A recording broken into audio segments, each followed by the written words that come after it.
Bonjour. Aujourd'hui, dans cette vidéo, je vais vous parler d'un piège courant quand on est au tout début du processus de reconversion professionnelle. On ne sait pas encore vraiment si on va se lancer, si on va trouver l'audace, le courage, mais en même temps, on en a vraiment envie. Donc, je vais vous parler dans cette vidéo de ce piège très courant.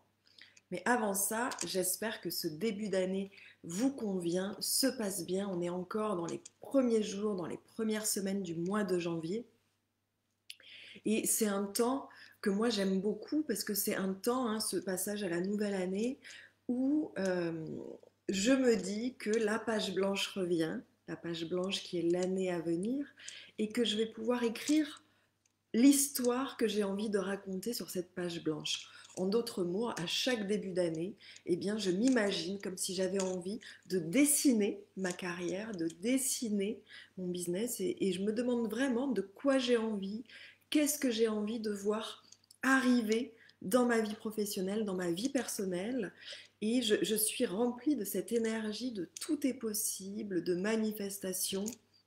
Alors après, je me fixe mes objectifs, j'établis une stratégie, un planning, mais pas tout de suite, hein. J'aime vraiment savourer cette énergie, comme je vous disais, du tout est possible. Et j'aimerais beaucoup savoir ce que ça vous procure cette énergie. Parce il y a des personnes qui sont très stimulées, très motivées, avec cette page blanche. Et d'ailleurs, si vous êtes comme moi au début de mon processus de reconversion professionnelle, j'étais vraiment face à cette page blanche. Je me demandais, j'étais tellement perdue en fait dans mon ancien poste, lorsque j'étais salariée, j'étais tellement perdue que je ne savais plus si je voulais rester dans le même métier, mais changer de société, changer d'entreprise. Je ne savais plus si je voulais complètement changer de métier, de secteur d'activité, mais en même temps, si je changeais complètement, de toute façon, je n'avais aucune idée de quoi faire à la place. Je ne savais plus si en fait il fallait que je reste là où j'étais, mais que je change de comportement. Bref, c'était très difficile en réalité parce que j'avais l'impression d'être dans un brouillard opaque. Je ne voyais aucune porte de sortie. Et donc j'étais face à cette page blanche. Et à ce moment donné de mon parcours, cette page blanche, contrairement à aujourd'hui, eh bien, elle était inconfortable. Aujourd'hui, je vous l'ai présentée comme une page blanche où je peux créer ce que je souhaite dessus, mais à l'époque, c'était la page blanche avec le rien devant moi. Et ça m'intéresserait vraiment que vous me disiez, que vous me partagiez si vous, déjà, vous vivez aussi ce sentiment de la page blanche en ce qui concerne votre carrière, mais aussi si cette page blanche, vous la prenez comme quelque chose de stimulant, de motivant et qui vous donne de l'élan, ou bien si cette page blanche, au contraire, eh bien, elle vous enferme, euh, elle vous insécurise, euh, elle vous est inconfortable. Et c'est intéressant de noter, parce que vous voyez que ça peut évoluer, hein, ça n'est pas quelque chose de figé, mais je trouve que c'est intéressant de remarquer où vous en êtes, parce que ce sentiment que vous vivez par rapport à cette page blanche, elle donne aussi des indicateurs sur votre niveau d'estime personnelle à l'instant T. Je m'explique. Être confortable face à une page blanche, c'est être inconfortable face, c'est être confortable face à l'inconnu qui arrive. Et donc, ça veut dire que vous acceptez, que vous êtes confortable avec le fait que vous ne savez pas ce qui va arriver, mais que vous pensez que ça va être bon pour vous. Ça veut dire que vous acceptez de lâcher le contrôle, de lâcher prise. On vit dans une société et à une époque qui aime beaucoup tout contrôler. Et souvent, ça n'est pas si facile que ça d'accepter qu'il y a une page blanche, qu'il y a de l'inconnu, qu'on ne sait pas ce qui va nous arriver, tout en sachant qu'on est capable d'y faire face. Donc finalement, il y a un lien entre cette page blanche, si vous êtes en train de la vivre, et le fait que vous ayez une bonne estime personnelle. Parce que cette bonne estime personnelle, elle vous permet de vous faire confiance dans votre capacité à faire face à l'imprévu. Elle vous permet une meilleure confiance dans votre créativité, dans votre faculté à trouver des solutions si quelque chose d'inattendu ou si un obstacle se présente sur cette route. Et puis, elle vous permet aussi une confiance en la vie, en votre environnement, en autre chose que vous-même, qui va aussi vous servir, vous aider en vous présentant des opportunités, en vous présentant les bonnes personnes au bon moment, pour vous faire avancer vers ce qui est juste pour vous. Donc finalement, cette croyance en quelque chose d'autre que vous-même, qui vous soutient, c'est finalement cette croyance en la vie, cette confiance en la vie, le fait que la vie vous veut du bien et que quoi qu'il arrive, vous êtes en capacité de trouver, de puiser des ressources intérieures ou de savoir capter les ressources extérieures pour rebondir, pour vous amener vers la situation qui vous convient mieux. Vous êtes donc équipé à faire face à cette incertitude. Et si vous vous rappelez ce que je vous partageais en tout début de vidéo, je vous disais en fait que dans cette vidéo, j'allais vous partager un piège très courant chez les personnes qui en sont au tout début du processus de réflexion sur une possibilité de se reconvertir. Eh bien, ce grand piège, c'est celui de tomber dans les croyances limitantes que nous avons toutes et tous. On en a toutes et tous des croyances limitantes. En revanche, le grand piège, c'est de ne pas voir qu'on a une pensée qui nous limite et donc de confondre cette pensée qui nous limite avec la réalité, avec une vérité. Très concrètement, qu'est-ce que cela veut dire ?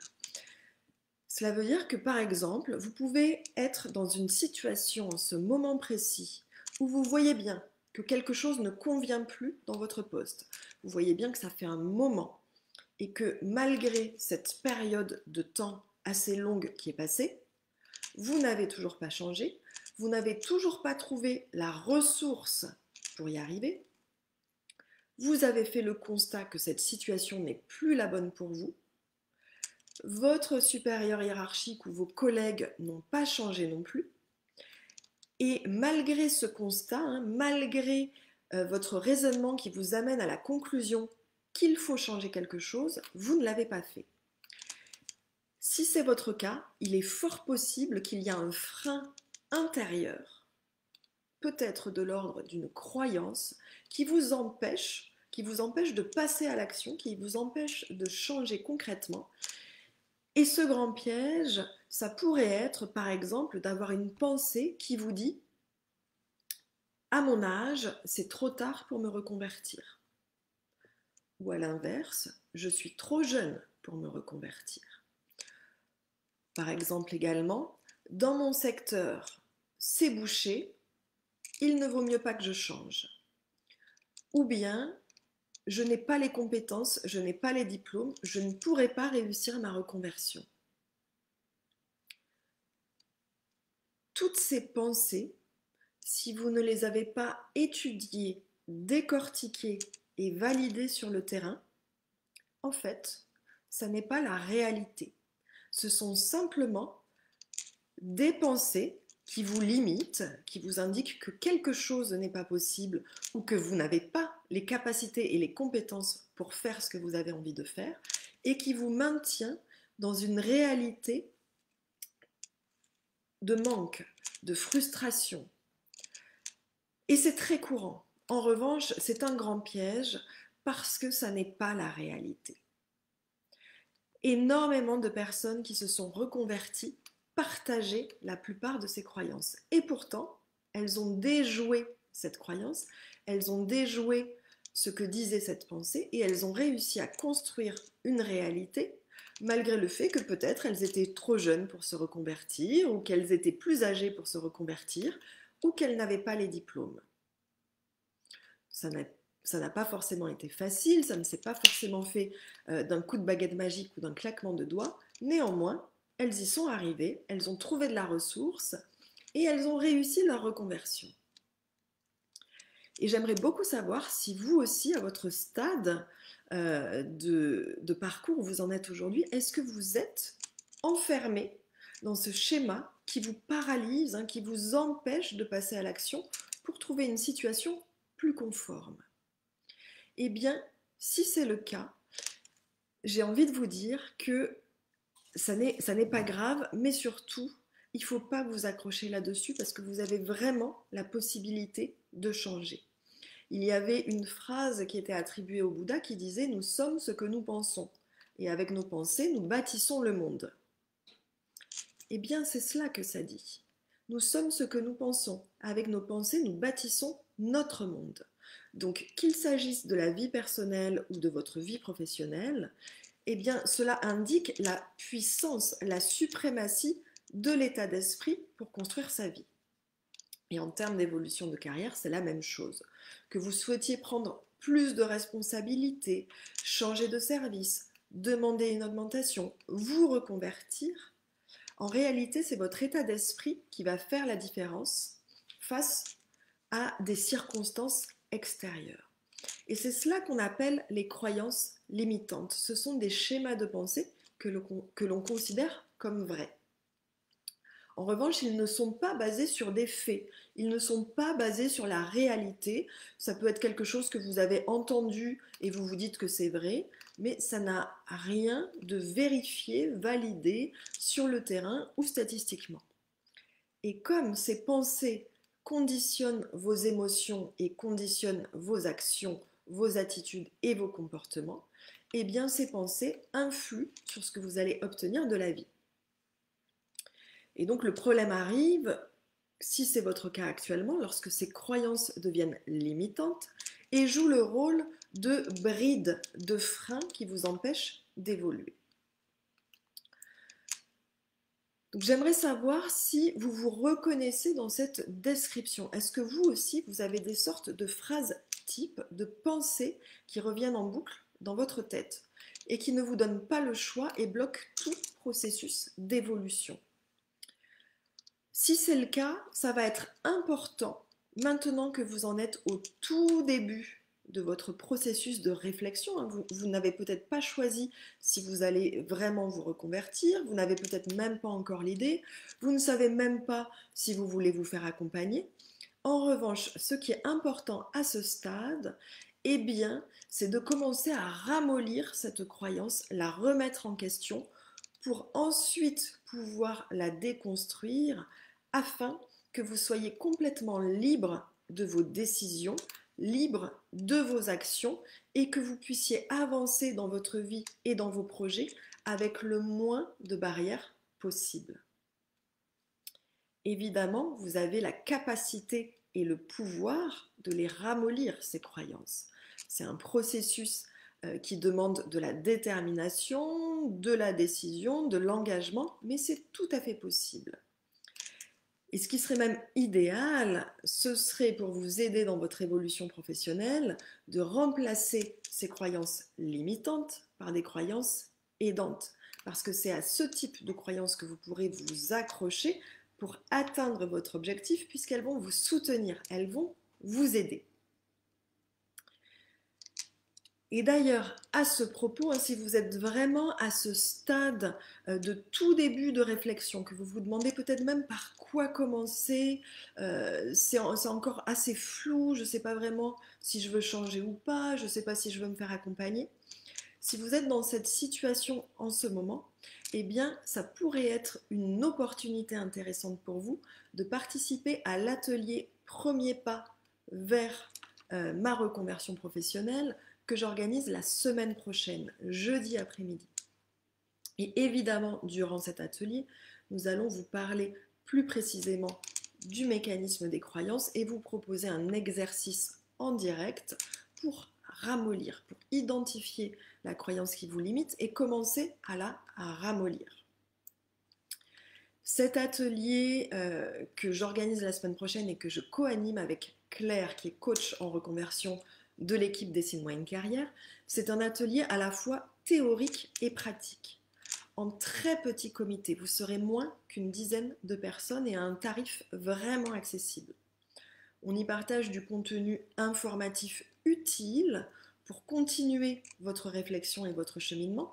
Et on vous propose également des exercices en direct, on vous accompagne, on vous coach, on vous challenge. Et cet atelier, il me tenait à cœur de vous le proposer, notamment en ce début d'année, parce qu'on sait que les débuts d'année sont vraiment propices pour changer, hein, avec les bonnes résolutions, l'année qui se déroule, on se dit non, ça sera la dernière année, ça ne va plus durer un an de plus, je veux vraiment changer. Donc souvent, on est vraiment dans cet élan moteur, et donc il nous tenait à cœur de vous proposer cet atelier là au mois de janvier, hein, pour bien commencer l'année. Et parce que aussi parmi vous, je sais qu'il y a des femmes qui en sont au tout début de leur réflexion et qui ont besoin d'y aller pas à pas, qui ne sont pas prêtes tout de suite à s'engager dans un accompagnement long qui serait peut-être dispendieux également. Donc vraiment, cet atelier, il est fait pour vous si vous êtes dans cette situation. Au bout des 3 heures de travail ensemble que va durer l'atelier, vous repartirez avec du contenu adapté aux femmes en tout début de reconversion, un coup de boost pour vous soutenir dans votre élan, plus de confiance dans le processus qui vous attend, de la clarté également sur les prochaines étapes à mettre en place, l'identification de vos talents et de une croyance qui vous limite et d'une piste pour commencer à la ramollir, et évidemment le premier pas vers votre renouveau professionnel. J'aurai grand plaisir à vous accueillir si vous vous sentez appelé, sachant qu'il y a déjà des inscriptions qui ont été faites. Nous gardons le nombre de participantes inférieur à 10 pour préserver la qualité des échanges. Donc évidemment, je vous invite à vous inscrire vraiment si vous sentez que cet atelier peut vous aider, sans trop perdre de temps non plus, parce que comme je vous le disais, les places vont partir. Et dernière chose avant de terminer cette vidéo, sachez que j'adore les surprises, j'adore en recevoir, j'adore en faire, et j'aime aussi récompenser l'audace. Alors je serais ravie d'offrir à toutes celles parmi vous qui s'inscrivent à l'atelier aujourd'hui, je serais ravie de leur offrir une guidance personnalisée des énergies numérologiques de l'année qui vous attendent. Je vous enverrai une guidance audio pour vous dire qu'est-ce qui vous attend cette année en termes d'énergie numérologique. Habituellement, je réserve cela à mes clientes en accompagnement individuel, mais comme je vous le disais, j'adore les surprises. Je tiens à saluer votre engagement et votre audace. Donc si vous vous inscrivez à l'atelier aujourd'hui, c'est pour vous. Vous recevez cette guidance. Je vous souhaite une très très belle journée et vous dis à bientôt.